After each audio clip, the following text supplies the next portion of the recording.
തുടർച്ചയായിട്ട് ചിന്തിച്ചുകൊണ്ടിരിക്കുന്ന തിരുവചന ഭാഗത്തേക്ക് നമ്മുടെ ശ്രദ്ധയെ തിരിക്കാം. ഗലാത്യ ലേഖനം 1-ാം അധ്യായം അതിൻ്റെ 6 മുതൽ 9 വരെയുള്ള വേദഭാഗം ഉറക്കെ ഒരാൾ വായിക്കുകയും അതേ തുടർന്ന് നമുക്ക് തിരുവചന ഭാഗം ശ്രദ്ധിക്കുകയും ചെയ്യാം. Galatians chapter 1 versus 6 to 9.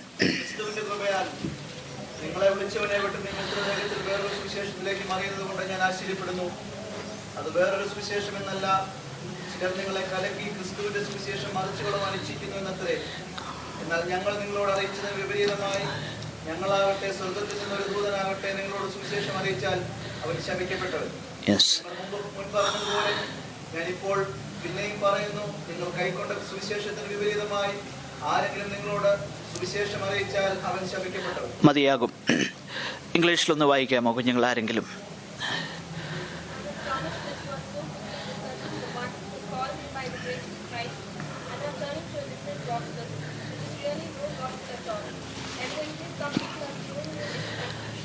മതിയാവും. Will read it later on. കഴിഞ്ഞ 1-2 ആഴ്ചകളിൽ നമ്മൾ ചിന്തിച്ച വിഷയം എൻഡിങ് വെൽ, നന്നായിട്ട് തുടങ്ങുന്നത് പോലെ തന്നെ അതിലും ശ്രേഷ്ഠമായിട്ട് ആരംഭത്തെക്കാളും അവസാനം നന്നായിരിക്കണമെങ്കിൽ നാം എന്ത് ചെയ്യണം? കഴിഞ്ഞ ആഴ്ചയിൽ നമ്മൾ ചിന്തിച്ചു, നമ്മളിപ്പോൾ എന്തായിരിക്കുന്നുവോ അല്ലെങ്കിൽ എന്തായിക്കൊണ്ടിരിക്കുന്നുവോ അതാണ് നമ്മൾ ഭാവിയിലുമാകാൻ പോകുന്നത്. ഇപ്പോഴും നമ്മൾ ആത്മീയരാണെങ്കിൽ നാളെയും ആത്മീയരാകും. ഇന്ന് നമുക്ക് ദൈവവചനത്തോട് താല്പര്യമുണ്ടെങ്കിൽ നാളെ അത് വർദ്ധിച്ചു വരും. ഇന്ന് കൂട്ടായ്മയെ വിലയേറിയതായി കാണുന്നെങ്കിൽ നാളെ അത് കൂടി വരും. നേരെ മറിച്ച് അതിൻ്റെ വിപരീതമാണെങ്കിൽ നാളെയും അതിൽ കൂടുതലൊന്ന് പ്രതീക്ഷിക്കരുത്. അതാണ് നമ്മളാകാൻ പോകുന്നത്. സ്തോത്രം. Deviation from the fear of the Lord, from godliness. ഈ വേദഭാഗത്ത് നമ്മൾ വായിച്ചതാകുന്ന തിരുവചന ഭാഗം അല്പമായി ചിന്തിപ്പാനും ദൈവവചനത്തിൽ നിന്ന് തന്നെ ഉദാഹരണ സഹിതം ആ മെസ്സേജ് വ്യക്തമാക്കുവാനുമാണ് കർത്താവിൻ്റെ കൃപയിൽ ഞാൻ ശരണപ്പെടുന്നത്. വളരെയധികം ബേർഡൻ, വളരെയധികം ഭാരം എനിക്ക് അക്കാര്യത്തിലുണ്ട്. അതെൻ്റെ ഒരു കൺസേൺ ആണ് എന്നുള്ളത് ഞാൻ സഭയോട് അറിയിക്കുന്നു. അത് ദൈവത്തിൻ്റെ പരിശുദ്ധാത്മാവ് നിങ്ങൾക്ക് ഗ്രഹിപ്പിച്ചു തരട്ടെ. ആവശ്യമുള്ളത് മാത്രം നിങ്ങളുടെ ഹൃദയത്തിൽ ദൈവത്തിൻ്റെ പരിശുദ്ധാത്മാവ് അത് ഗ്രഹിപ്പിക്കുകയും അനാവശ്യമായിട്ടുള്ളത് മറന്നു കളയുവാൻ ദൈവാത്മാവ് നിങ്ങളെ സഹായിക്കുകയും ചെയ്യട്ടെ. ബലഹീനമാകുന്ന എൻ്റെ വാക്കുകളിലുള്ള കുറവുകളെ ദൈവത്തിൻ്റെ പരിശുദ്ധാത്മാവ് നികത്തേണ്ടതിന് വളരെ പ്രാർത്ഥനയോടെ ദൈവസന്നിധാനത്തിൽ നമുക്ക് തുടരാം. ഇവിടെ Paulose Sleeha he is talking about another gospel, മറ്റൊരു സുവിശേഷത്തെ കുറിച്ച്.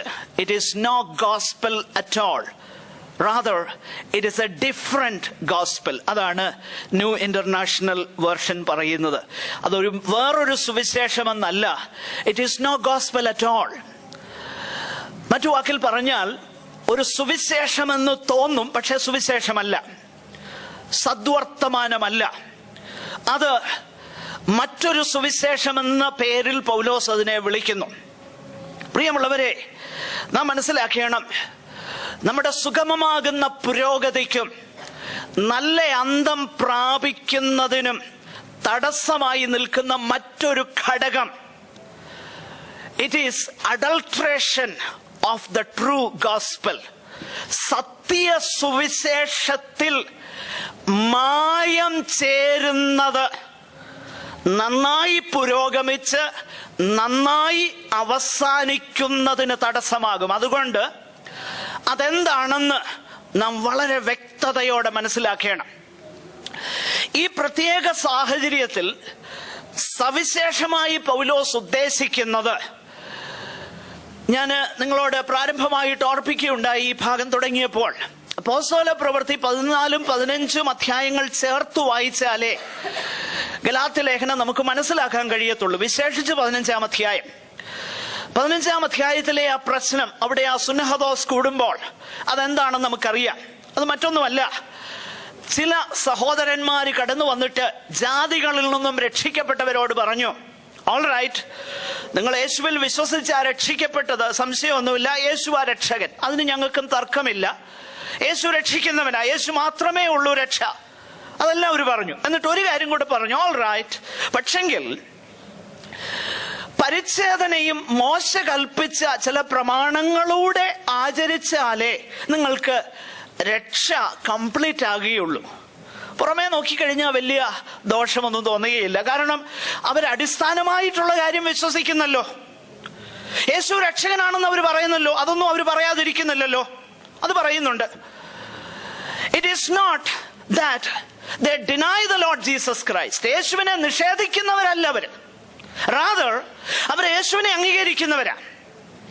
അതുകൊണ്ട് തന്നെയാണ് ഈ വിശുദ്ധന്മാർ തെറ്റിപ്പോകാൻ ഇടയായി തീർന്നത്. അപ്പോൾ ആ പ്രത്യേക സാഹചര്യം നമ്മൾ വളരെ വ്യക്തതയോടെ മനസ്സിലാക്കണം. യേശുവിനെ അവർ നിഷേധിച്ചില്ല. യേശു രക്ഷകനാ, സമ്മതിക്കുന്നു. യേശുവിൽ കൂടെ മാത്രമേ രക്ഷയുള്ളൂ. യേശു കാൽവറിയിൽ മരിച്ചതുകൊണ്ടാ രക്ഷ. പക്ഷേ ആ രക്ഷ പൂർത്തീകരിക്കണമെങ്കിൽ നമ്മൾ ചില കാര്യങ്ങൾ ചെയ്യണം, അത്രേ അവർ പറഞ്ഞുള്ളൂ. എന്നാൽ പൗലോസ് അതിനെതിരെ വളരെ ശക്തമാകുന്ന ഒരു സ്റ്റാൻഡ് എടുക്കുകയാണ്. ഞാൻ കഴിഞ്ഞ ആഴ്ചയിൽ പറഞ്ഞു, ഈ ലേഖനത്തിൽ മാത്രമാണ് പ്രാർത്ഥനയും അഭിനന്ദനങ്ങളും ഒന്നുമില്ലാത്ത പൗലോസിന്റെ ഒരു ലേഖനം. പുതിയ നിയമത്തിൽ he always, when he writes to a group of people, to a church, first he prays for them and then he remembers their godliness and praises God for that. But here he right away he means business with people because it is so important. വളരെ പ്രാധാന്യമുള്ള, വളരെ ഗൗരവമുള്ള ഒരു കാര്യമായതുകൊണ്ടാണ് നേരിട്ട് ആ വിഷയത്തിലേക്ക് പ്രവേശിക്കുന്നു. പ്രാർത്ഥനയുമില്ല, സ്തുതിയുമില്ല, ഒന്നുമില്ല, വളരെ അർജന്റാ. എന്താ പൗലോസേ ഇത്ര അർജൻസി? യഹൂദ മതാനുസാരികള് യേശുവിനെ നിഷേധിച്ചില്ലല്ലോ. എന്താ പൗലോസേ ഇത്ര ഗൗരവത്തോടെ നീ ഇതിനെ കാണുന്നത്? അവര് ക്രൂശ് മരണത്തെ നിഷേധിച്ചില്ല, യേശു രക്ഷകനല്ലെന്ന് പറഞ്ഞില്ല, പിന്നെന്താണ് ഇത്ര അർജൻസി? പൗലോസ് പറയും, അവര് നിഷേധിച്ചില്ലെന്നുള്ളത് ശരിയാ, ക്രൂശ് മരണത്തെ നിഷേധിച്ചില്ല. പക്ഷെങ്കിൽ അവര് പറഞ്ഞത് ഇത്രയേ ഉള്ളൂ, ജീസസ് പ്ലസ് സംതിങ്. യേശു വേണം, ശരി, പക്ഷെ യേശുവിന്റെ കൂടെ ചിലതുകൂടെ വേണം, എന്നാലേ രക്ഷിക്കപ്പെടത്തുള്ളൂ. ഇതിനെതിരെ പൗലോസ് സംസാരിക്കുകയാണ്. നാം ഒരു കാര്യം മനസ്സിലാക്കണം. അഡൾട്രേഷൻ എന്ന് പറയുന്നത്, അഡൾട്രേഷൻ എന്ന് പറഞ്ഞാൽ മായം ചേർക്കുക എന്ന് പറയുന്നത്, it is far more injurious, it is far more dangerous than we think. നമ്മൾ ചിന്തിക്കുന്നതിനേക്കാളും അപകടകരമാണ് മായം ചേർക്കൽ. ഞാൻ പെട്ടെന്ന് മനസ്സിലാകാൻ വേണ്ടി പറയാം. കുറച്ച് വർഷം മുമ്പ് മഹാരാഷ്ട്രയിൽ, എനിക്ക് തോന്നുന്നു ഇന്ത്യ മൊത്തം ഉണ്ടായിരുന്ന പ്രശ്നം, പെപ്സി, കൊക്കക്കോള മുതലായ കമ്പനികൾക്കെതിരെ ഫുഡ് ആൻഡ് ഡ്രഗ്സ് അഡ്മിനിസ്ട്രേഷൻ, നമ്മുടെ ഗവൺമെന്റിന്റെ ഫുഡ് ആൻഡ് ഡ്രഗ്സ് അഡ്മിനിസ്ട്രേഷൻ, അവര് പെപ്സിയും കൊക്കക്കോളയും ഒക്കെ അവരുടെ ലാബിൽ പരിശോധിച്ചു. എന്നിട്ട് പറഞ്ഞു, പെസ്റ്റിസൈഡ്സ് ലിമിറ്റ് പെർമിറ്റഡ് ലിമിറ്റിനേക്കാളും കൂടുതലാണ് അതിനകത്ത്. അതായത് ക്ഷുദ്രജീവികളെ കൊല്ലാൻ ഉപയോഗിക്കുന്ന മരുന്നിന്റെ അളവ് കുടിക്കുന്ന ഈ പാനീയത്തിൽ അനുവദനീയമാകുന്ന ഒരു പരിധിയുണ്ട്, അതിനേക്കാൾ കൂടുതലാ. ഞാൻ അതിനെക്കുറിച്ച് ഐ കീൻലി ഫോളോഡ് ദാറ്റ്. വളരെ ശ്രദ്ധയോടെ ഞാൻ അത് പദ്ധതി വായിക്കുമായിരുന്നു. വായിച്ചപ്പോൾ എനിക്കൊരു മനസ്സിലായി, ഈ വരുന്നതിനകത്ത് എല്ലാം പെസ്റ്റിസൈഡ്സ് ഉണ്ട്. പക്ഷേ പ്രശ്നം വന്നത് എവിടാന്നറിയാമോ? ഇച്ചിരി കൂടിക്കഴിഞ്ഞപ്പോഴാണ് പ്രശ്നം വന്നത്. പെർമിസിബിൾ ലിമിറ്റിൽ പെസ്റ്റിസൈഡ്സ്. പിന്നെ we use to pun on that. ഞങ്ങൾ അതിനെക്കുറിച്ച് ഇങ്ങനെയാണ് പറയുന്നത്, സ്നാക്സ് ഒക്കെ കഴിക്കുമ്പോൾ ഇച്ചിരി പെസ്റ്റിസൈഡൂടെ കുടിക്കുന്നു എന്ന് ചോദിക്കാറുണ്ടായിരുന്നു ആ സമയങ്ങളിൽ.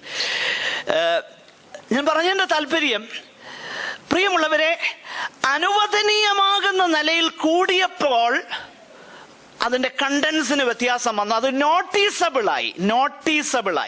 പക്ഷെ അതുവരെ ഇത് നോട്ടീസബിൾ അല്ലായിരുന്നു. ഞാൻ അതിനെക്കുറിച്ച് വളരെയധികം വായിക്കുകയൊക്കെ ചെയ്തു. ഒരു കാര്യം എനിക്ക് മനസ്സിലായി, അതൊന്നും മാത്രമല്ല, എല്ലാം അഡൾട്രേറ്റഡാ. ഈ അഡൾട്രേറ്റഡ്, പ്രത്യേകിച്ച് ബോംബെയിലൊക്കെ ഞാൻ വായിച്ചിട്ടുള്ള വിഷയം, അവിടെ കിട്ടുന്ന പാലിനകത്തൊക്കെ യൂറിയയുടെ അളവ് വളരെ കൂടുതലാണ്.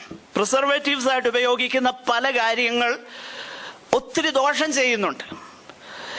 എന്നാൽ ആദ്യം ഇത് അപകടമാണെന്ന് തോന്നുന്നില്ല.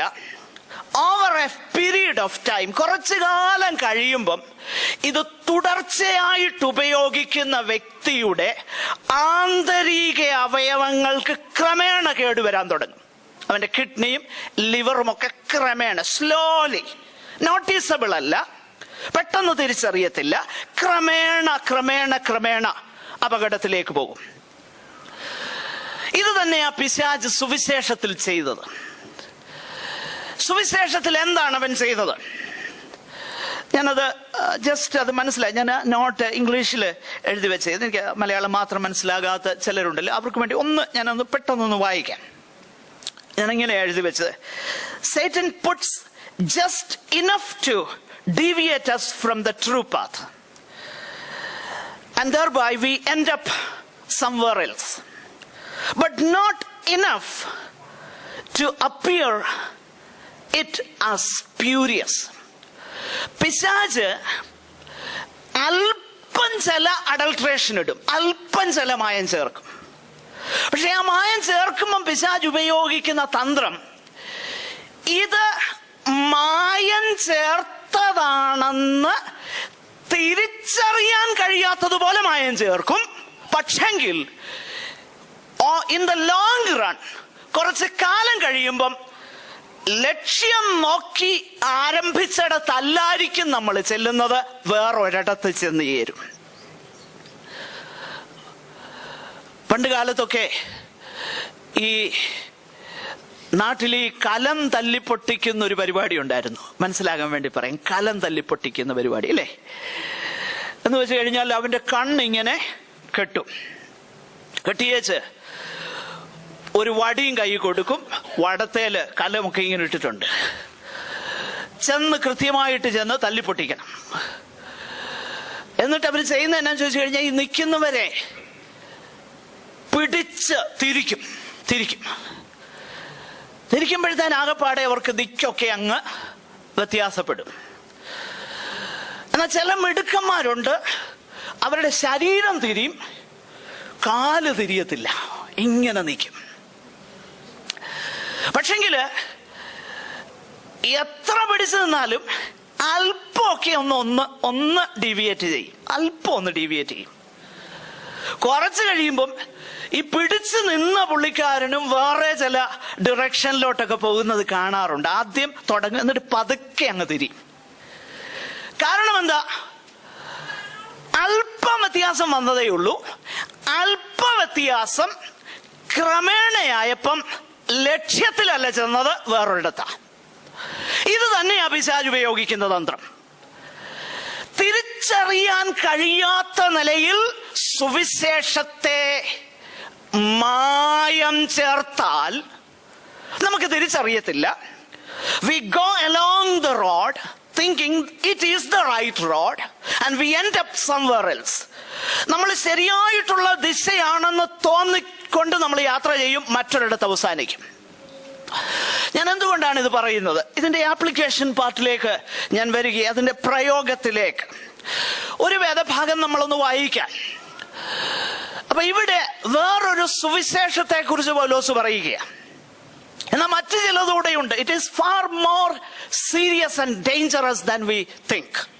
നമ്മൾ ചിന്തിക്കുന്നതിനേക്കാളും അത്യന്തം അപകടകരമാകുന്ന ഒരു പ്രത്യേക സാഹചര്യമാണിത്. എന്തുകൊണ്ടാണ് ഞാനത് പറയുന്നത്? 2 കൊരിന്ത്യർ 11-ാം അധ്യായം അതിന്റെ 2, 3, 4 ഈ വാക്യങ്ങളൊന്ന് വായിക്കാം. 2 Corinthians chapter 11 verses 2 to 4.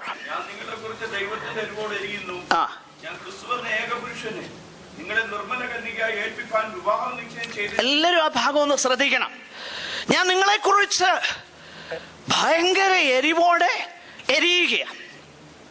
ക്രിസ്തു എന്ന ഏക പുരുഷന്, അതിന്റെ ഇടയിൽ ഒന്നുമില്ല, ക്രിസ്തു എന്ന ഏക പുരുഷന് പൈസ നിങ്ങളെ നിർമ്മല കന്യകയായി ഏൽപ്പിക്കാൻ ഞാൻ വിവാഹ നിശ്ചയം ചെയ്തിരിക്കുന്നു. പിന്നെ അടുത്തത്, എന്നാൽ സർപ്പം ഹവ്വയെ ഉപായത്താൽ ചതിച്ചതുപോലെ മനസ്സ് ആ ക്രിസ്തുവിനോടുള്ള ഏകാഗ്രത ശ്രദ്ധിക്കണം. ക്രിസ്തു എന്ന ഏക പുരുഷൻ, ക്രിസ്തു എന്ന ഏക പുരുഷനോടുള്ള നിർമ്മലത, പരമാർത്ഥത, അതിനെ ഹൃദയത്തിൽ നിന്ന് മാറ്റിക്കളയുവാൻ പിശാച് എന്താ ചെയ്യുന്നത്? ശ്രദ്ധിക്കണം ആ വാക്കുകളെ. ഞാൻ ഈ പറയുന്ന ഓരോ വാക്കിനും ഞാൻ മറുപടി തരാൻ ബാധ്യസ്ഥന. തെറ്റെന്തെങ്കിലും പറഞ്ഞാൽ എന്നെ നിർത്തി ചോദിക്കണം ഓരോ വാക്കിനും. പക്ഷെങ്കിൽ തെറ്റല്ലെങ്കിൽ അത് അംഗീകരിക്കാൻ നിങ്ങൾ ബാധ്യസ്ഥര. എന്നാൽ തിരസ്കരിക്കുന്നെങ്കിൽ ഗോഡ് ഹെൽപ്പ് us. വായിച്ചേ. സർപ്പം ഹവ്വയെ ഉപായത്താൽ ചതിച്ചതുപോലെ ആ നിങ്ങളുടെ മനസ്സ് ക്രിസ്തുവിനോടുള്ള ഏകാഗ്രതയും ആ നിർമ്മലരും വിട്ടു വശമായി പോകുമെന്ന് ഞാൻ ഭയപ്പെടുന്നു. യെസ്. ഒരുത്തൻ വന്ന് ഞങ്ങൾ പ്രസംഗിക്കാത്ത വായിച്ചു. മറ്റൊരു യേശുവിനെ നോക്കിയേ, മറ്റൊരു സുവിശേഷം. ഇവിടെ നമ്മൾ കാണുന്നു മറ്റൊരു യേശു. ഇനിയും പറഞ്ഞേ, വായിച്ചേ. ഞങ്ങൾ പ്രസംഗിക്കാത്ത മറ്റൊരു യേശുവിനെ പ്രസംഗിക്കുകയോ നിങ്ങൾക്ക് ലഭിക്കാത്ത വേറൊരു ആത്മാവെങ്കിലും. അപ്പോൾ എന്തൊക്കെയുണ്ട്? വേറെ സുവിശേഷമുണ്ട്, വേറെ ഒരു യേശുവുണ്ട്, വേറെ ഒരു ആത്മാവുണ്ട്. The circle is, the Trinity is complete. വേറെ സുവിശേഷം, വേറെ യേശു, വേറെ ആത്മാവ്. എന്ന പ്രശ്നം അതല്ല. ഇത് വേറെ ആത്മാവാണെന്നും വേറെ യേശുവാണെന്നും വേറെ സുവിശേഷമാണെന്നും വ്യക്തമായ ലേബൽ ഉണ്ടെങ്കിൽ നമ്മൾ ആരും അവിടെ ചെന്ന് പെടുകയില്ല. എന്നാൽ അവിടെയല്ല പ്രശ്നം. ഇവിടെ പ്രശ്നം എന്താണെന്നറിയാമോ? പിശാച് ഹവ്വായെ എങ്ങനെയാ ചതിച്ചത്? ഉപായത്താൽ ചതിച്ചു. ഉപായത്താൽ ചതിച്ചെന്ന് പറഞ്ഞാൽ നന്നായിട്ട് ഡിസീവ് ചെയ്തു. നല്ലതാണ് ചെയ്യുന്നതെന്ന് ആ വ്യക്തി എന്റെ നന്മയാണ് ഉദ്ദേശിക്കുന്നതെന്നുള്ള വ്യക്തമാകുന്ന ധാരണ ഹവ്വയിൽ കൊടുത്ത് ഉപായത്താൽ എന്ത് ചെയ്തു? ചതിച്ചു. ഇവിടെയാ പ്രശ്നം. ഉപായത്താൽ ചതിക്കുന്നത് കൊണ്ടാണ് നമ്മൾ ജാഗരൂകരാകേണ്ടത്. അതുകൊണ്ടാണ് ഇത് വളരെ സീരിയസ് ആയിരിക്കുന്നത്. ഞാൻ ഈ കാര്യം വചനത്തിൽ നിന്നൊന്ന് ഇലസ്ട്രേറ്റ് ചെയ്യാൻ പോകുകയാണ്. നമുക്ക് പരിചയമുള്ള ഒരു തിരുവചന ഭാഗം നിങ്ങളുടെ ശ്രദ്ധയ്ക്ക് മുൻപാകെ കൊണ്ടുവരുവാനായിട്ടാണ് ഞാൻ ആഗ്രഹിക്കുന്നത്. രണ്ട് കാര്യം പ്രധാനമായിട്ട് ഞാൻ അവിടെ എംഫസൈസ് ചെയ്യും. ഒന്ന്, വേറൊരു യേശു, വേറൊരു സുവിശേഷം. എന്താണ് വേറൊരു യേശു എന്നും വേറൊരു സുവിശേഷം എന്ന് പറഞ്ഞാൽ? വായിക്കാം, അല്ലെങ്കിൽ നമ്മുടെ ശ്രദ്ധയെ യോഹന്നാന്റെ സുവിശേഷം 6-ാം അധ്യായത്തിലേക്ക് നമുക്ക് കൊണ്ടുവരാം. യോഹന്നാന്റെ സുവിശേഷം 6-ാം അധ്യായം വീട്ടിൽ പോയി നിങ്ങൾ വായിച്ചു നോക്കണം.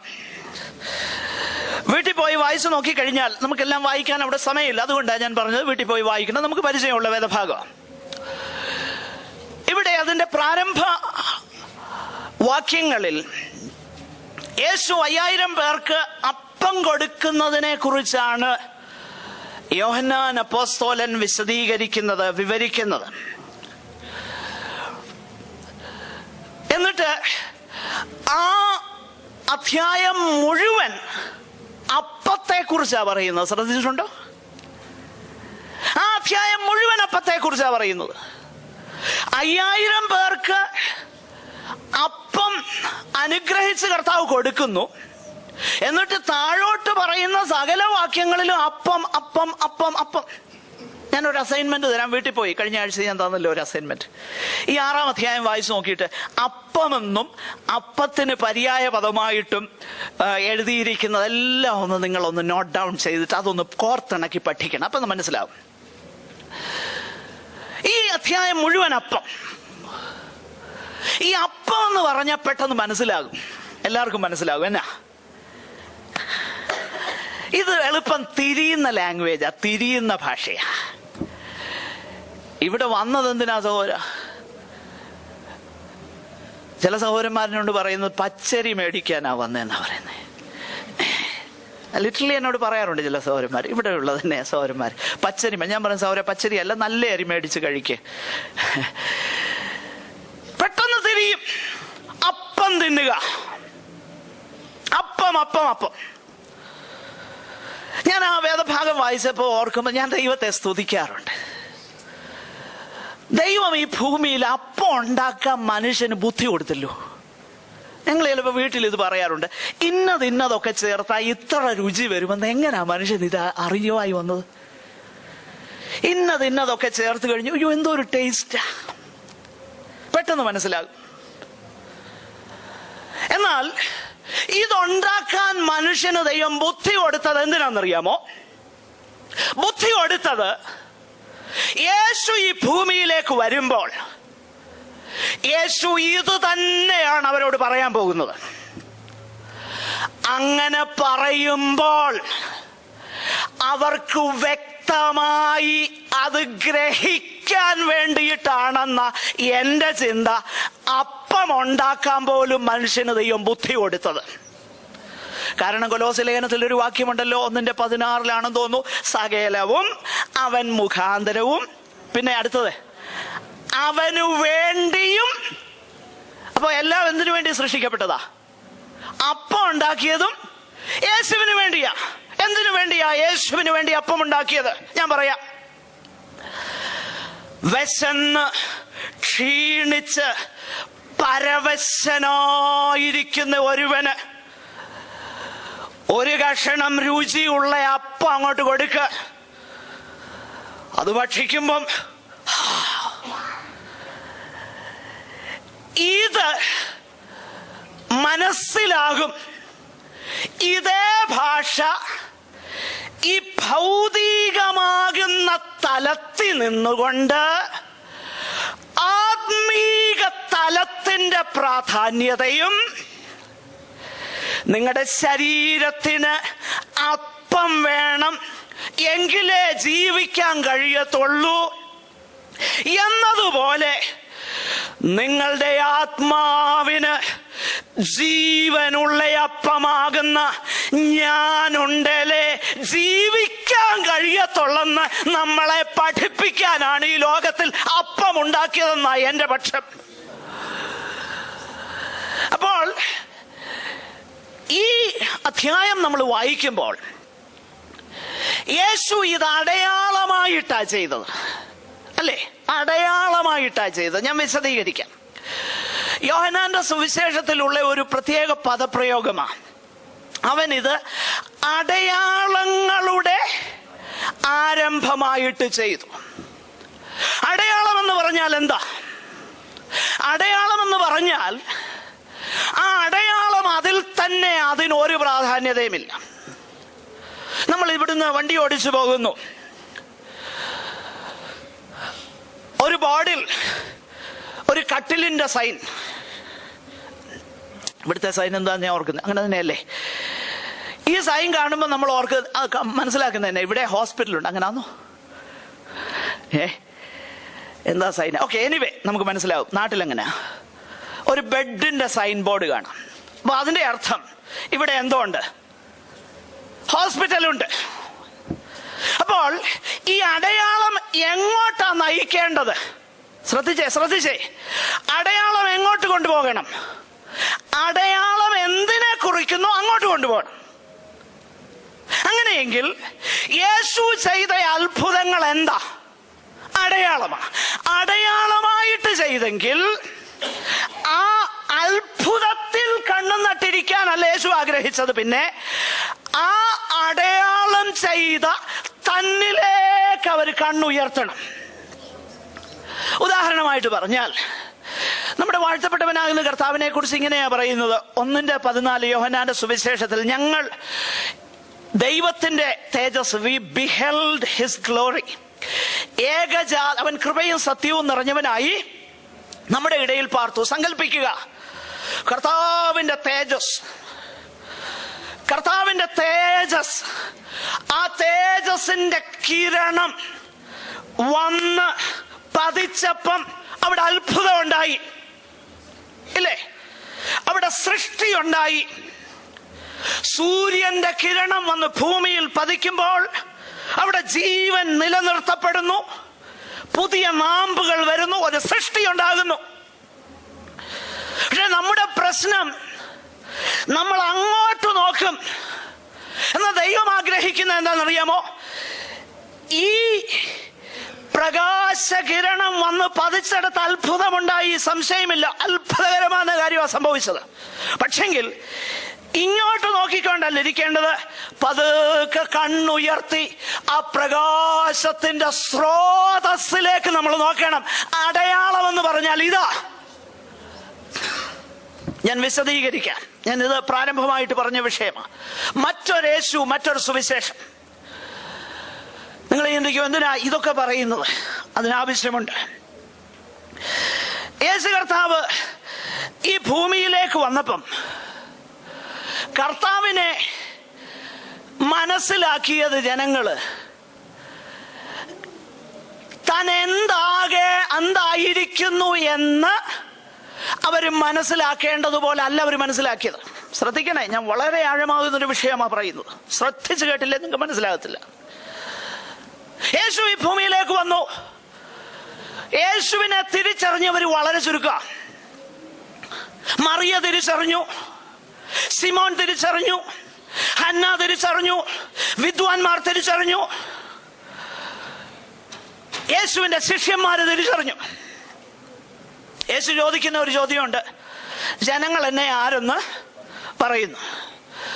പറഞ്ഞു, നിന്നെ യെരമ്യാവെന്ന് ചിലർ പറയുന്നു, ചിലർ പറയുന്നു ഏലിയാവെന്ന്, ചിലർ പറയുന്നു പ്രവാചകന്മാരിൽ ഒരുത്തൻ, ചിലർ പറയുന്നു ആ പ്രവാചകൻ എന്ന് പറയുന്നു, മോശ പറഞ്ഞ പ്രവാചകൻ. ആകട്ടെ, നിങ്ങൾ എന്നെ കുറിച്ച് എന്നാ പറയുന്നേ? അവരങ്ങനൊക്കെ പറയുന്നു. പത്രോസ് പറഞ്ഞു, നീ ജീവനുള്ള ദൈവത്തിന്റെ പുത്രനായ ക്രിസ്തു. ഉടനെ കർത്താവ് പറയുന്ന ഒരു കാര്യമുണ്ട്, ബർയോന സിമോനെ, മാംസരക്തങ്ങളല്ല നിനക്കിത് വെളിപ്പെടുത്തി തന്നത്, സ്വർഗസ്ഥനാകുന്ന എന്റെ പിതാവിന്റെ ആത്മാവത്രേ. യേശു ഈ ഭൂമിയിൽ ജീവനോടെ ഉണ്ടായിരുന്ന, അല്ലെങ്കിൽ ഈ ഭൂമിയിൽ ഈ ശരീരത്തിൽ ഉണ്ടായിരുന്ന കാലഘട്ടത്തിലും യേശുവിനെ പലരും പല നിലയിലാണ് തിരിച്ചറിഞ്ഞത്. ചുരുക്കം ചിലരെ യേശു ആരാണെന്ന് തിരിച്ചറിഞ്ഞുള്ളൂ. മറ്റൊരു യേശുവിനെ അവര് കണ്ടു. എന്നാൽ യേശുവിനെ താൻ ആയിരിക്കുന്നത് പോലെ തിരിച്ചറിഞ്ഞവര് ചുരുക്കമാണ്. മറ്റൊരു യേശുവിനെ കണ്ടു, മറ്റൊരു യേശുവിനെ, വേറൊരു യേശുവിനെ. ഇവിടെയും പ്രശ്നം അത് തന്നെ. പ്രിയമുള്ളവരെ, കർത്താവ് പലപ്പോഴും പറയുന്ന പല കാര്യങ്ങളും ഇവർക്ക് മനസ്സിലാകത്തില്ലായിരുന്നു. ഒരിക്കൽ പറഞ്ഞു, ഈ മന്ദിരം പൊളിപ്പിൻ, 3 ദിവസം കൊണ്ട് ഞാൻ അതിനെ പണിയാം. യോഹന്നാന്റെ സുവിശേഷം 2:19. ഉടനെ അവർ പറഞ്ഞു, അയ്യോ, ഇത് 46 വർഷം കൊണ്ട് പണിതതാ, ഇത് 3 വർഷം കൊണ്ട് എങ്ങനെയാ, 3 ദിവസം കൊണ്ട് എങ്ങനെയാ പണിയുന്നേ? യേശു പറഞ്ഞത് തന്റെ ശരീരമെന്ന മന്ദിരത്തെ കുറിച്ചാകുന്നു എന്നവര് അറിഞ്ഞില്ല. 3-ാം അധ്യായത്തിലേക്ക് വരുമ്പോൾ യഹൂദന്മാരുടെ ഒരു പ്രമാണിയോട് പറഞ്ഞു, വീണ്ടും ജനിക്കണം. അവൻ പറഞ്ഞു, അയ്യോ, അതെങ്ങനെയാ പറ്റുന്നേ? അമ്മയുടെ ഉദരത്തിൽ ഇനിയും കയറാൻ പറ്റുമോ? ആകട്ടെ, വഴിവക്കിൽ നിന്ന് ഒരു സ്ത്രീയോട് പറഞ്ഞു, നീ ദൈവത്തിന്റെ ദാനവും, 4-ാം അധ്യായം യോഹന്നാന്റെ സുവിശേഷം, നിന്നോട് സംസാരിക്കുന്നവൻ ആരെന്നും അറിഞ്ഞിരുന്നുവെങ്കിൽ നീ അവനോട് ചോദിക്കുകയും അവൻ നിത്യജീവന്റെ വെള്ളം നിനക്ക് തരികയും ചെയ്യുമായിരുന്നു. അവളുടെ മറുപടി, അയ്യോ, നിനക്ക് കോരാൻ പാത്രമില്ല, നീ എങ്ങനെയാ കോരുന്നത്? നോക്കിക്കേ, യേശു താൻ ആരാണെന്ന് വെളിപ്പെടുത്താൻ ആഗ്രഹിച്ചു. പക്ഷെ തിരിച്ചറിഞ്ഞവര് വളരെ ചുരുക്കം. യേശുവിനെ മറ്റൊരു യേശുവായിട്ട് ജനങ്ങൾ കണ്ടു. ഈ ഭാഗത്തേക്ക് നമുക്ക് പെട്ടെന്ന് വരാം. ഇവിടെ കർത്താവ് ചെയ്തതൊക്കെ ഇവർ കണ്ടു. അതിന്റെ 1-2 വാക്യങ്ങളൊന്ന് വായിച്ചേ. 6-ന്റെ 1-2. കടലിന്റെ അക്കരയ്ക്ക് പോയി അവൻ രോഗിയിൽ ചെയ്യുന്ന അടയാളങ്ങളെ കണ്ടിട്ട് ഒരു വലിയ പുരുഷാരം അവന്റെ പിന്നാലെ ചെന്നു. നോക്കുക, രോഗികളിൽ ചെയ്യുന്ന അടയാളങ്ങളെ കണ്ടിട്ട് ഒരു പുരുഷാരം അവന്റെ പുറകെ വന്നു. എന്നാൽ യോഹന്നാന്റെ സുവിശേഷം 2:23 ഇതേ കാര്യം എഴുതിയിട്ടുണ്ട്. ഒന്ന് വായിച്ചേ, പെട്ടെന്ന് വായിച്ച് മുമ്പോട്ട് പോവാം.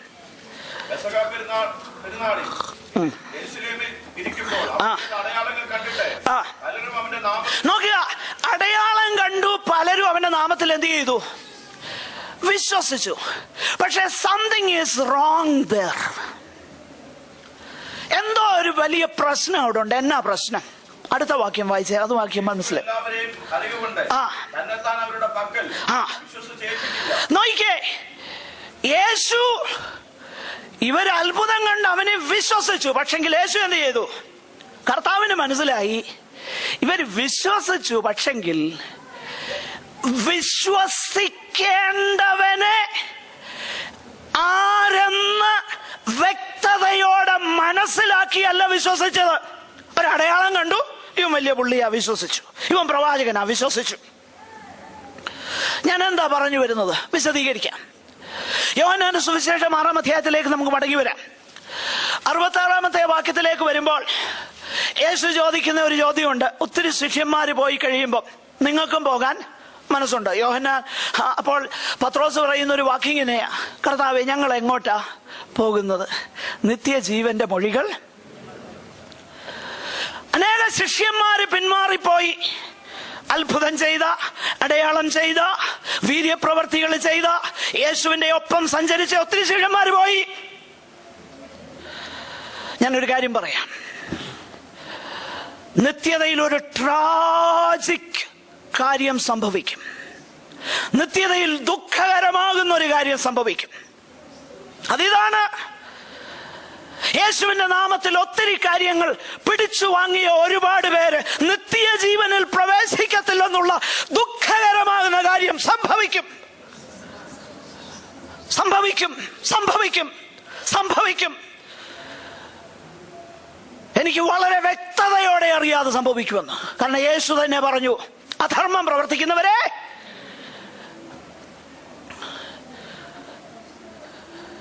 ഞാനൊരു കാര്യം പറയാം. ഇന്ന് കാര്യം നേടിയ പലരും നിത്യജീവനിൽ കാണാതിരിക്കാനുള്ള സാധ്യതയുണ്ട്. എന്തുകൊണ്ടാ?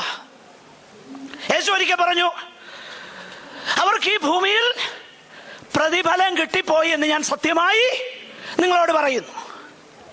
അവരെന്താ അന്വേഷിച്ചത്? ഉപവസിച്ചപ്പോ അവരന്വേഷിച്ചത് അവര് വലിയ ഭക്തരാണെന്ന് ലോകം കാണണമെന്ന് അവരന്വേഷിച്ചത്. അതവർക്ക് എന്ത് ചെയ്തു? കിട്ടി. ഉപവസിച്ചപ്പോ ഇവിടുത്തെ താൽക്കാലിക നേട്ടമാണോ അന്വേഷിച്ചത്? ഞാൻ കൈയടിച്ച് പറയാം, അത് കിട്ടും, ഒരു സംശയവും ഇല്ല. പക്ഷെ യേശു പറയുന്ന വാക്ക് ശ്രദ്ധിക്കണം. സ്വർഗത്തിൽ എന്തില്ല? പ്രതിഫലമില്ല. കാരണം ഭൂമിയിൽ കിട്ടിപ്പോയി. അങ്ങനെയെങ്കിൽ ഈ തിരുവചന ഭാഗങ്ങൾ നമ്മളെ പഠിപ്പിക്കുന്നത്, ഇന്ന് കാര്യം കണ്ട അനേകരും ദുഃഖകരമാണ്, ദുഃഖകരമാണ്, നിത്യജീവനിൽ കാണാതിരിക്കാനുള്ള സാധ്യതയുണ്ട്. യേശുവിനെ ആരാണെന്ന് ഇപ്പം മനസ്സിലാക്കുന്നില്ലെങ്കിൽ, യേശു താൻ ആരാണെന്ന് മനസ്സിലാക്കുന്നില്ലെങ്കിൽ, വേറൊരു യേശു, വേറൊരു സുവിശേഷം, പിശാചിന്റെ വലിയ തന്ത്രം. വേറൊരു യേശു, വേറൊരു സുവിശേഷം. ഈ തിരുവചന ഭാഗം നമ്മൾ വായിച്ചു നോക്കിയ യോഹന്നാന്റെ സുവിശേഷം 6-ാം അധ്യായത്തിലേക്ക് തന്നെ നമ്മുടെ ശ്രദ്ധയെ കടന്നു വരാം. അതിന് 14-ാം വാക്യം വായിച്ചേ. 14-ാം വാക്യം.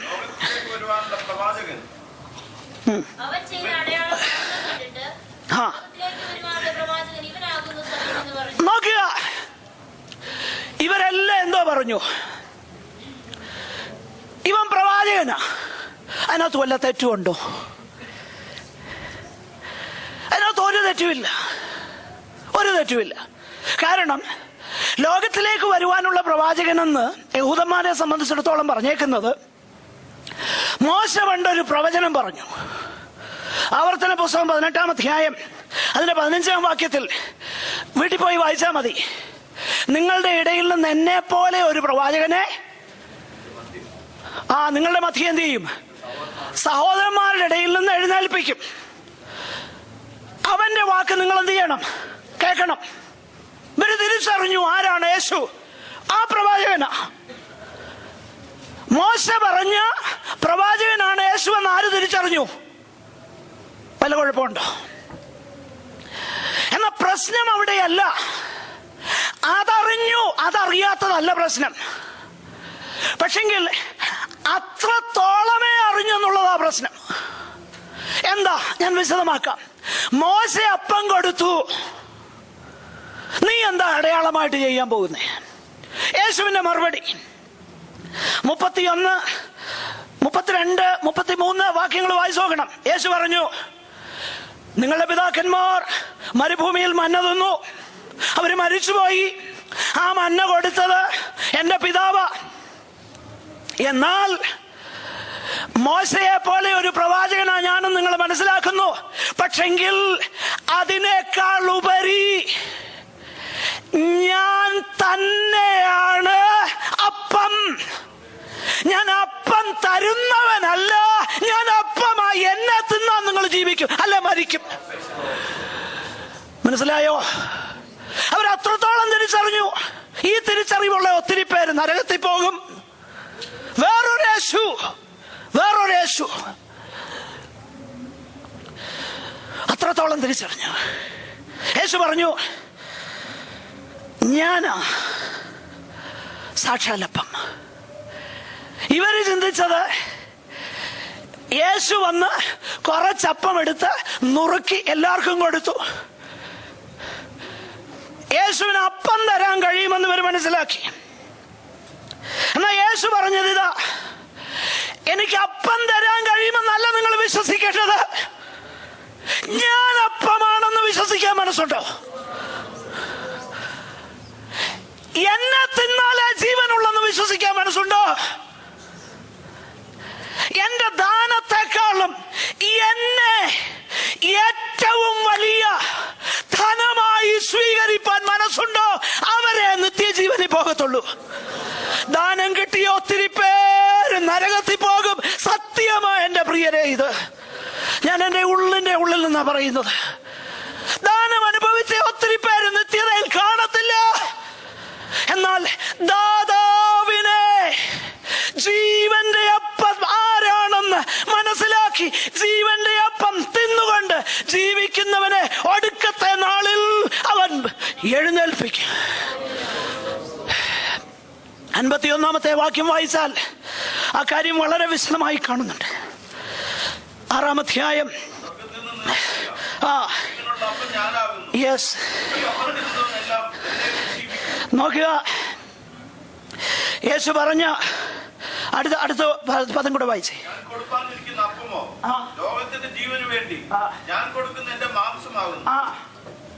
നോക്കണം, യേശു 3 കാര്യങ്ങൾ ഇവിടെ പറഞ്ഞു.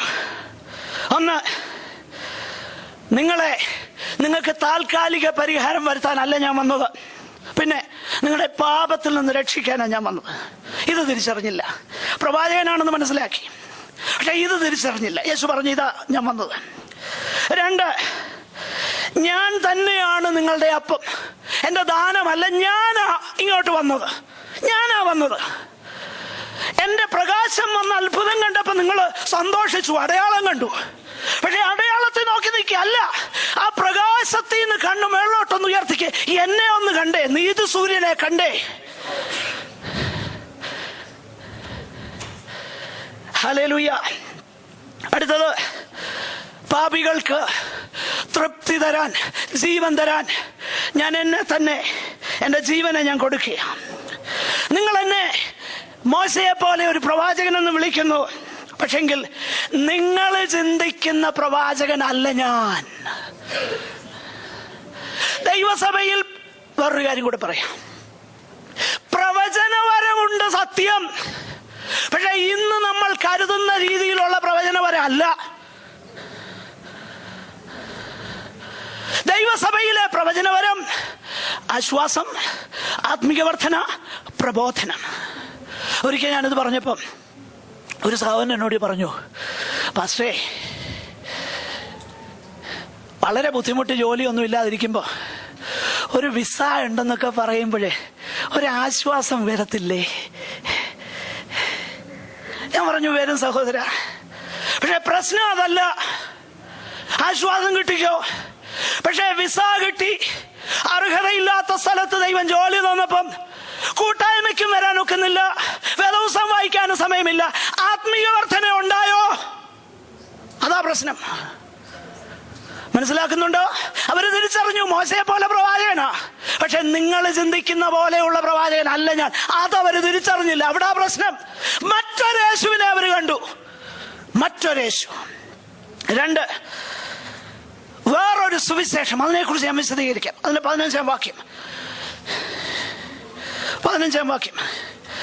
6:15. ആ അല്ലല്ല, 6:15. ആ നോക്കണം. രാജാവാക്കാൻ വരുന്നെന്ന് അറിഞ്ഞപ്പോ യേശു എന്ത് ചെയ്തു? അവരെ വിട്ടേച്ചു പോയി. എന്നാ കാരണം? They are so excited. അവർക്ക് ഭയങ്കര ഉത്സാഹമാ, ഭയങ്കര എക്സൈറ്റ്മെന്റാ. പക്ഷെ യേശു ആ എക്സൈറ്റ്മെന്റിൽ തനിക്കൊരു സന്തോഷമില്ല. പിന്നെന്ത് ചെയ്തു? മലയിലേക്ക് പോയി. ഇതെന്നോ പരിപാടിയാ? യേശു രാജാവല്ലേ? യേശു രാജാവാ. പിന്നെന്തിനാ യേശു മലയിലേക്ക് പോയത്? രാജാവാക്കാൻ വന്നപ്പം. ഇതേ സുവിശേഷത്തിൽ തന്നെ പിലാത്തോസ് ചോദിക്കുന്ന ഒരു ചോദ്യമുണ്ട്. നീ യഹൂദന്മാരുടെ രാജാവാകുന്നു? യേശു പറയുന്ന മറുപടി എന്താ? ഞാൻ അത് തന്നെ ആകുന്നു. എന്നിട്ട് 18-ാം അധ്യായം 36-ാം വാക്യത്തില് യേശു പറയുന്ന ഒരു കാര്യമുണ്ട്. എന്റെ രാജ്യം ഐഹികമല്ല ആയിരുന്നെങ്കിൽ എന്റെ സേവകന്മാർ പോരാടുമായിരുന്നു. നീ പറഞ്ഞത് ശരിയാ, ഞാൻ രാജാവാ. പക്ഷെ നീ ചിന്തിക്കുന്ന വിധത്തിലുള്ള രാജാവല്ല ഞാൻ. ജനങ്ങളോട് യേശു പറയുക, ഞാൻ രാജാവൊക്കെയാ, പക്ഷെ നിങ്ങൾ കരുതുന്ന രാജാവല്ല. പിന്നെ ഇപ്പം ഞാൻ വന്നത്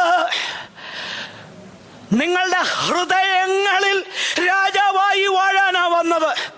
എന്നാൽ കുറെ കഴിഞ്ഞ് ഈ ഭൂമിയിൽ രാജാവായി നീതിയോടെ വാഴാൻ ഞാൻ വരും. പക്ഷെ അതിന് സമയമായില്ല. പക്ഷെ നിങ്ങൾ വേറൊരു യേശുവിനെയാ കണ്ടത്. അതാ നിങ്ങളുടെ പ്രശ്നം. മനസ്സിലായോ? ഇപ്പം ഞാൻ വന്നത് ശാശ്വത പരിഹാരം, പട്ടിണിയിൽ നിന്നോ രോഗത്തിൽ നിന്നോ അതിന് ശാശ്വത പരിഹാരം വരുത്താനല്ല വന്നത്. അടയാളങ്ങളൊക്കെ ചെയ്തു. യേശു ഇന്നും ചെയ്യുകയും ചെയ്യും. ഇന്നും അത് അടയാളങ്ങളായിട്ട് യേശു ഉപയോഗിക്കുകയും ചെയ്യുമെന്ന് എനിക്കറിയാം. എന്നാൽ അതിനല്ല യേശു വന്നത്. യേശു വന്നത് റോമിലെ രാജത്വം പിടിച്ചടക്കാനല്ല. പിന്നെയോ സർവ്വലോകത്തിലുമുള്ളവരുടെ ഹൃദയത്തിൽ രാജാവായി വാഴുകയും അങ്ങനെ രാജത്വം ഹൃദയത്തിലുള്ളവർക്ക് വേണ്ടി ഇനിയും രാജ്യം സ്ഥാപിക്കാൻ മടങ്ങി വരികയും ചെയ്യുന്ന രാജാവായ യേശു. മറ്റൊരേശു. പ്രിയമുള്ളവരെ, ഇതിന്റെ 26-ാമത്തെ വാക്യം വായിച്ചാൽ എനിക്കറിയാം. യെസ്.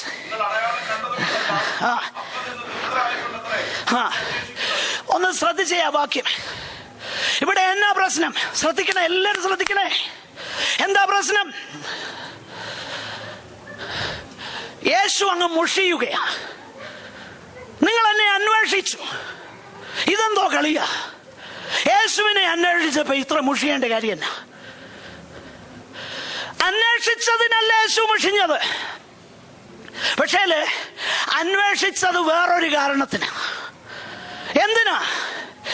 അടയാളം കണ്ടിട്ട് അടയാളത്തിലൂടെ ഞാൻ ആരാണെന്ന് നിങ്ങൾ തിരിച്ചറിഞ്ഞില്ല. നേരെ മറിച്ച് നിങ്ങൾക്ക് വേണ്ടത് എന്തുവാ? അപ്പമാ വേണ്ടി. പ്രിയമുള്ളവരെ, ഇതിന്റെ പേരാണ് വേറൊരു സുവിശേഷം. ഈ വേറൊരു സുവിശേഷം, അതിന്റെ സവിശേഷത എന്താ? അതിന്റെ സവിശേഷത ഇത്രയേ ഉള്ളൂ. മറ്റൊരു സുവിശേഷത്തിന്റെ സവിശേഷത ഇത്രയേ ഉള്ളൂ. നേരത്തെ ഉണ്ടായിരുന്ന സകല ആസക്തികളും ഇപ്പോഴും ഉണ്ട്, സകല വിശപ്പും ഇപ്പോഴുമുണ്ട്. പക്ഷെങ്കിൽ ഈ സുവിശേഷം പറയുന്നത് എന്താ? ആ ആസക്തികൾ പൂർത്തീകരിപ്പാൻ ഒരു സൂപ്പർ പവറിനെ ഇങ്ങോട്ട് തരും. യേശുവിന്റെ ശക്തിയും കൂടെ തരും. ഇതിന്റെ പേരാണ് സമൃദ്ധിയുടെ സുവിശേഷം. മറ്റൊരു സുവിശേഷം, പ്രോസ്പെരിറ്റി ഗോസ്പൽ. ഞാനൊരു കാര്യം പറയാം. സുവിശേഷം പ്രോസ്പർ ചെയ്യിക്കും. എങ്ങനെയാണെന്ന് ഞാൻ പറയാം. ഒരു കള്ളുകുടിയൻ രക്ഷിക്കപ്പെട്ടെന്നിരിക്കട്ടെ. രക്ഷിക്കപ്പെട്ടപ്പം മദ്യപാനത്തിന്റെ ആസക്തിയിൽ നിന്ന് അവൻ വിടുവിക്കപ്പെട്ടു. അവന്റെ കുടുംബത്തിൽ പിന്നെ സമാധാനമുണ്ട്. കുടുംബത്തിൽ അന്ന് വരെ ഇല്ലാതെ ഇരുന്ന സമൃദ്ധി ഉണ്ടാകും. എന്തുകൊണ്ട്? നേരത്തെ അവന്റെ സകല സമ്പാദ്യവും മദ്യത്തിനു വേണ്ടി പോയെങ്കിൽ ഇപ്പം അതെങ്ങോട്ടാ പോകുന്നത്? നല്ല കാര്യത്തിന് വേണ്ടിയാ. അപ്പോൾ സുവിശേഷം, എനിക്കറിയാം, ഞാൻ നോർത്ത് ഇന്ത്യയിൽ ഒത്തിരി യാത്ര ചെയ്തിട്ടുണ്ട്, ഒത്തിരി സമൂഹങ്ങളെ ഞാൻ കണ്ടിട്ടുണ്ട്. സുവിശേഷം വരുത്തിയ മാറ്റങ്ങൾ അവരുടെ ആത്മീക ജീവിതത്തിൽ മാത്രമല്ല, അവരുടെ സാമൂഹിക തലത്തിൽ വരുത്തിയ മാറ്റങ്ങൾ ഞാൻ നേരിട്ട് കണ്ടിട്ടുണ്ട്. അപ്പൊ സുവിശേഷം സമൃദ്ധി തരും. പക്ഷെങ്കിൽ പ്രശ്നം അതല്ല. ഈ സുവിശേഷത്തിന്റെ പ്രസക്തി എന്താണെന്നറിയാമോ? ഇതിന്റെ അപകടം എന്താണെന്നറിയാമോ? പഴയ ആഗ്രഹങ്ങളെല്ലാം ഇപ്പോഴുമുണ്ട്, പക്ഷെങ്കിൽ ഒന്നുകൂടെ ബെറ്റർ. അതിനാരെ സഹായിയായിട്ട് കിട്ടി? യേശുവിനെ സഹായിയായിട്ട് കിട്ടി. അതിനു വേണ്ടിയിട്ട് യേശുവിനെ വന്ന് രാജാവാക്കാൻ തുടങ്ങിയപ്പോ യേശു പറഞ്ഞു, no, I will not be ruler over you. എനിക്ക് നിങ്ങളുടെ രാജാവാകണ്ട. മലയിലേക്ക് കയറിപ്പോയി ദാനം തന്നു.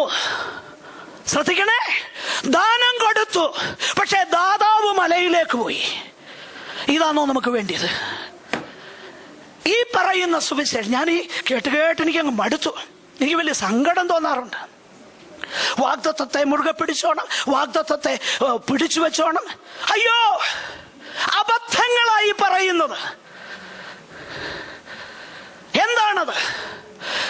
ഞാൻ അതിനെക്കുറിച്ച് മാത്രം ഒരു ക്ലാസ് ഞാൻ എടുക്കാം പിന്നീട്. അതല്ല വിഷയം. ഇതാണ് സമൃദ്ധിയുടെ സുവിശേഷം. ഇതാ വേറൊരു സുവിശേഷം. ദാതാവല്ല വിഷയം, ദാനമാണ് അവർക്ക് വിഷയം.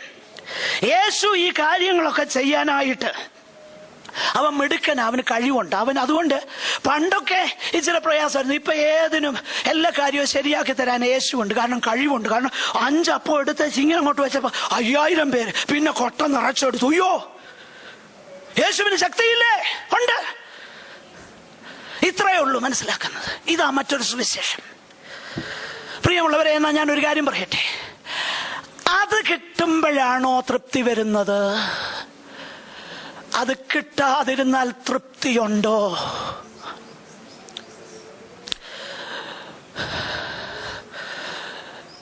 നോർത്ത് ഈസ്റ്റിൽ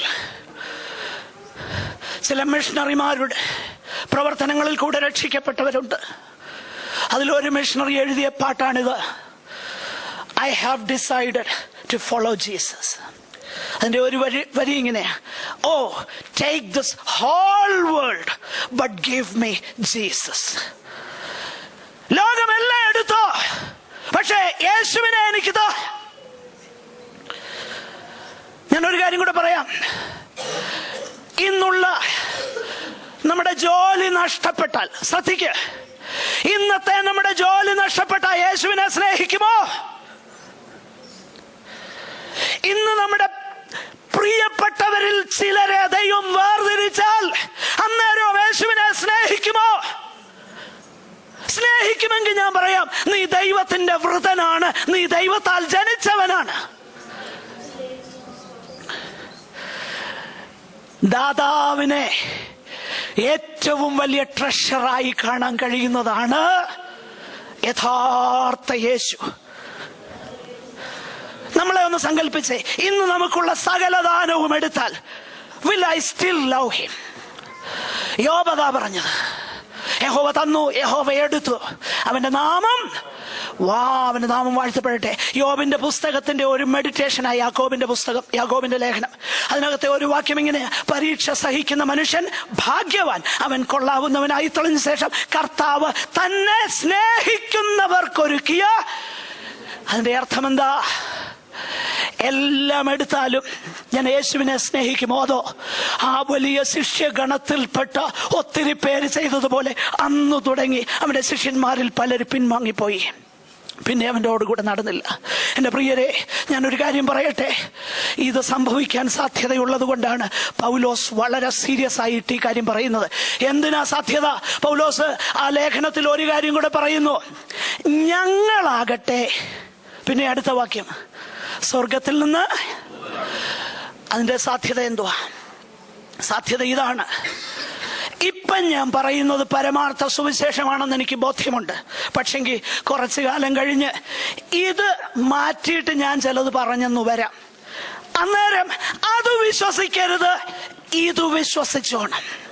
പിന്നെ ദൂതം വന്ന് പറയാൻ സാധ്യതയുണ്ട്, അതിനും സാധ്യതയുണ്ട്. ഇന്നും ദൂതം വന്ന് പറയാൻ സാധ്യതയുണ്ട്. പൗലോസ് അതാ പറയുന്നത്, ഞങ്ങളാകട്ടെ സ്വർഗത്തിൽ നിന്ന് ഒരു ദൂതനാകട്ടെ വന്ന് പറഞ്ഞാലും അവൻ ശപിക്കപ്പെട്ടവൻ, ഇത് വിശ്വസിച്ചോണം. മറ്റൊരേശു, മറ്റൊരു സുവിശേഷം, മറ്റൊരാത്മാവ്, പിശാച് ഉപയോഗിക്കുന്ന ഏറ്റവും ഫലപ്രദമായ ടൂളാത്. എന്നാൽ കർത്താവിനോട് പറയാമോ, ഐ ലവ് യു ലോർഡ്, എന്റെ ജീവനേക്കാൾ ഉപരി ഞാൻ നിന്നെ സ്നേഹിക്കാൻ ഒരുക്കമാ. ദാവീദ് അതാ പറഞ്ഞത്, your loving kindness is better than life itself. നിന്റെ ദയ ജീവനേക്കാൾ വലുത്, നിന്റെ ദയ ജീവനേക്കാൾ വലുത്. പ്രിയമുള്ളവരെ, ദൈവം ഇതാ നമ്മിൽ നിന്ന് ആഗ്രഹിക്കുന്നത്. ആ പ്രകാശകിരണം വന്ന് നമ്മുടെ മേൽ പതിഞ്ഞു, അത്ഭുതം നടന്നു, സംശയമില്ല. പക്ഷേ അങ്ങോട്ടല്ല നോക്കേണ്ടത്, മുകളിലോട്ട് നോക്ക്. ഹല്ലേലൂയ.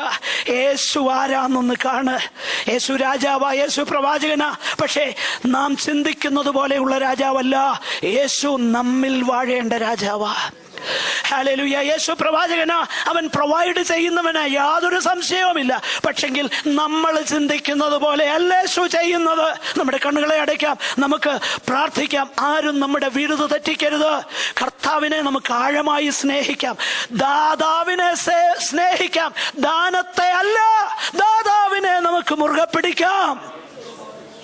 വാഗ്ദത്തങ്ങൾ അല്ല വിഷയം, വാഗ്ദാനം ചെയ്തവനാ വിഷയം. അബ്രഹാമിന് അതായിരുന്നു വിഷയം. അബ്രഹാം വാഗ്ദാനങ്ങളെ അല്ല പിടിച്ചത്, വാഗ്ദത്തം ചെയ്തവൻ ശക്തനെന്ന് അബ്രഹാം വിശ്വസിച്ചത്. യേശുവിനെ മുറുകെ പിടിക്കാൻ നമുക്ക് പ്രാർത്ഥിക്കാം. സഹോദരന്മാർ,